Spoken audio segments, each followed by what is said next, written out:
waaqayyo siniif haa ta'u kutaa keenya sadargagatti waa'ee cubbuu yeroo kana mana waaqayyoo saba waaqayyoo gargar diigaa jiru waa'ee sababa cubbuu kanaatii fi dhibeen baay'een qulqulloota gidduu galee isa jiru waa'ee homosexuality isa jedhu dhibee kana dubbachaa jirra waa'ee isaa sagalee waaqayyoo keessaati ogummaa barbaachisu saba waaqayyoo hidhachiisuudhaaf sagantaa kana dabarsaa jirra.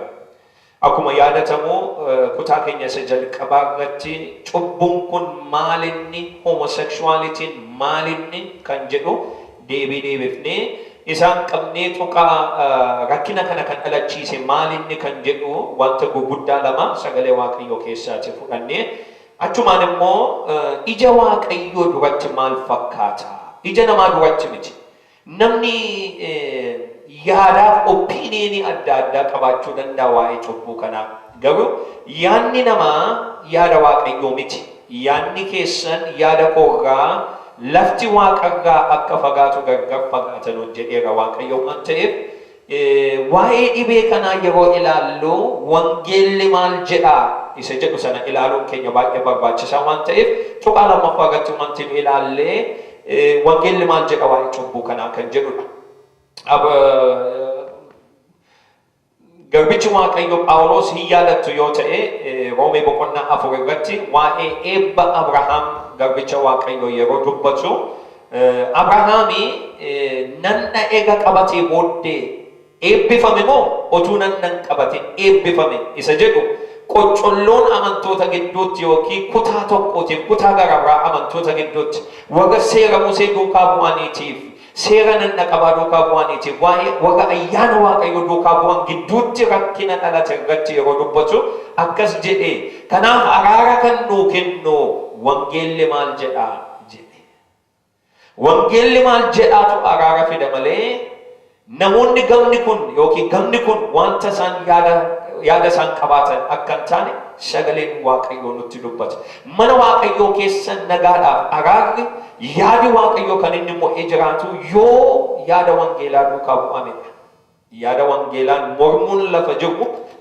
iddoo sana ayyaanaaf eebbi waaqayyoo jiraachuu hin danda'u waan ta'eef amma tuqaa sadaffaatii fi arfaffaa warrani kanaan dura toora galche sana utuun ilaaluudhaaf hin dhaqini maaliif eebba dhabnaa kan jedhu yaada kanaan walitti qabeenyi ilaaluudhaaf barbaada yeroo baay'ee mana waaqayyoo irratti abdii baay'eetu dubbatama sagaleen waaqayyoos abdii baay'ee ijoollee isaatiif kenna yeroo ijaan ilaalamnu garuu abdii sana keessa gallee otu jiraannu hin argamnu maaliif isa jedhu gaafachuun keenya baay'ee barbaachisaadha waaqayyo waaqa sobu miti waaqa sobaanis namaa kakatuuf abdii namaa kennu akka hin taane sagaleen waaqayyoo hin dubbata waaqayyo isa sobni keessa hin jirre jedheetu dubbata kanaaf eebba dhabuu keenyaatii fi sababiin maalinni kan jedhu sagalee waaqayyoo keessa dhannee yoo ilaalle iddoo baay'eetti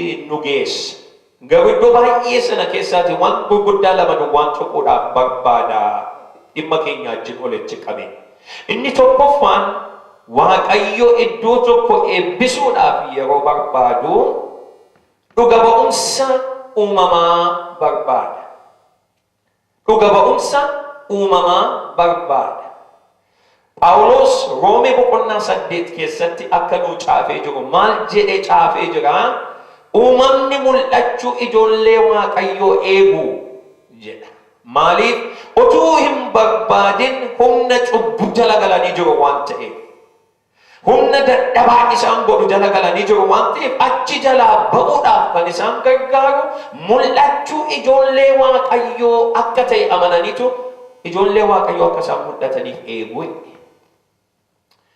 mul'anni inni kana uumamni inni kana eegu sun immoo iyyuu maalin gaaffii kana gaafachuu keenya baay'ee barbaachisaadha waaqayyoo uumama eega uumee qixeessee qopheessee guyyaa ja'aatiif eega uumeeti booddee guyyaa torbaffaa irratti hin boqoteedha wanta hundumaa fixe guyyaa ja'a waaqayyo gaafanni uumama fixeetii fi guyyaa torbaffaa boqonnaa waaqayyoo gidduu uumamni dokumentii bara baraa kan ta'u pikcharii isa waaqayyo baay'isee gaariidha jedhe uumamaan pikcharii kaafate. Suuraa kaafateetu kaate uumamni. Yeroo gabaabaa booddee cubbuun uumama isa waaqayyo gaariidha jedhee uume sanatti gallaan amma uumamni hundumtuu cubbuutiin qabameetu gadi deemuu jalqabe. Namnis nama wajjin nagaa dhabe, uumamnis hidhaa kana jala gale. Garuu waa tokko baata ture uumamni.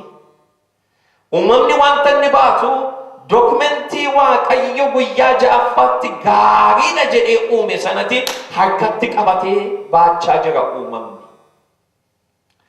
Waaqayyo baay'ee gaariidha kan inni jedhe keessaati inni tokko immoo gaa'ela durbaaf dhiira gidduutti raawwate manni dhaabate horaa baay'adhaa isa waaqayyo jedhetu keessa jira.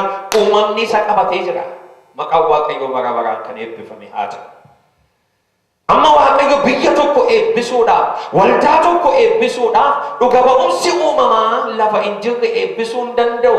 Maaliif yaadi waaqayyoo inni jalqabaa the original idea of God harka uumamaa keessa waan jiruuf uumamni hin gammadu. Waan isaa gadi ta'e hundumaatti hin gammadu.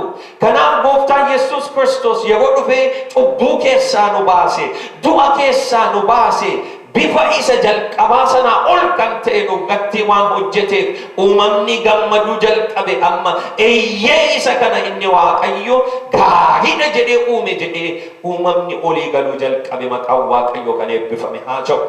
Manni waaqayyo keessa kan geggeeffamu hojiin hafuuraagaa dhuga ba'umsa uumamaa kana qabachuu qaba. Yoo dhuga ba'umsa uumamaa hin qabaanne eebbifamneerra jennee nu yaadnu eebba ta'uu hin danda'u. Obboloota gogaa tajaajila mana waaqayyoo keessatti wanta nu ilaallu keessaati inni guddaan isa kanadha. Dhuga ba'umsa uumamaa qabna moo hin qabnu? Phaawulos akkas jedhee erga deebi'ee Qorontos boqonnaa 11 keessatti mee isinuu faradaa kaa uumamni iyyuu isin hin barsiisu dubartiin mataa haaddattee adeemuu ishee sirriidha miti. Maaliif uumamni fotoonni qabu isa jalqabaa suuraa isaa isa jalqabaa irratti mataa haaddattee hin turre. Kanaaf uumamni iyyuu isin barsiisu jedheetu nutti dubbata garbichi waaqayyo. Har'a uumamatu morme. Roomeen boqonnaan tokko homosexualitiin uumamaan mormaa jedha Phaawulos.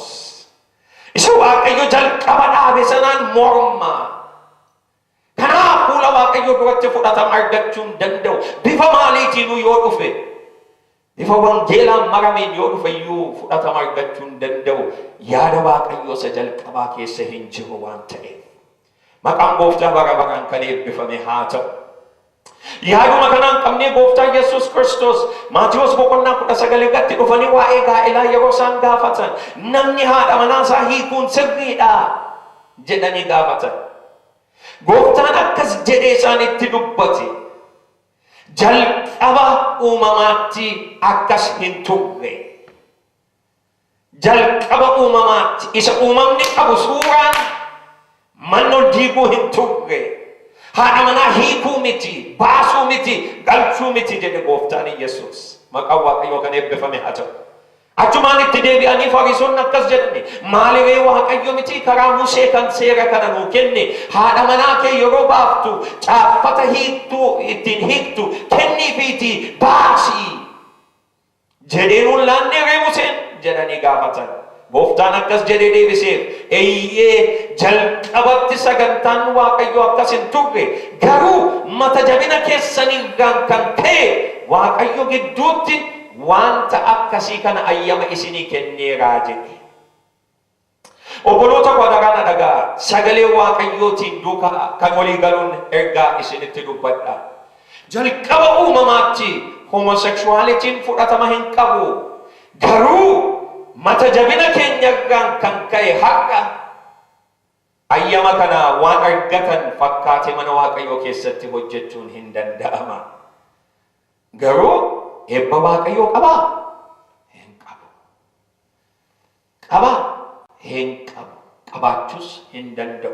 Uumamni ayyama eebbaa chaappaa eebbaa irra kaa'uu waan hin dandeenyeef. Maqaan Waaqayyo bara baraan kan eebbifame haa ta'u.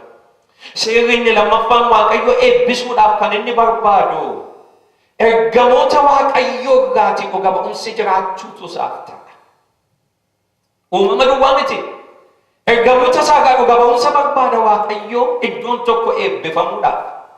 Ammas Phaawulos namni Waaqayyo Waaqa sadaffaatti ol fuudhee dhossaa hafuuraatti agarsiise. Garbichi Waaqayyo yeroo kana nu hiiku maal jedhe Qorontos isa jalqabaa boqonnaa 11 irratti durbi yookiin dubartiin aboo abbaa manaa isheetii jala jiraachuudhaaf mallattoo kan ta'u mataa ishee irratti haguuggii qabaachuutu isheetiif ta'a. Maaliif ergamootatu ishee ilaalaa jedhe.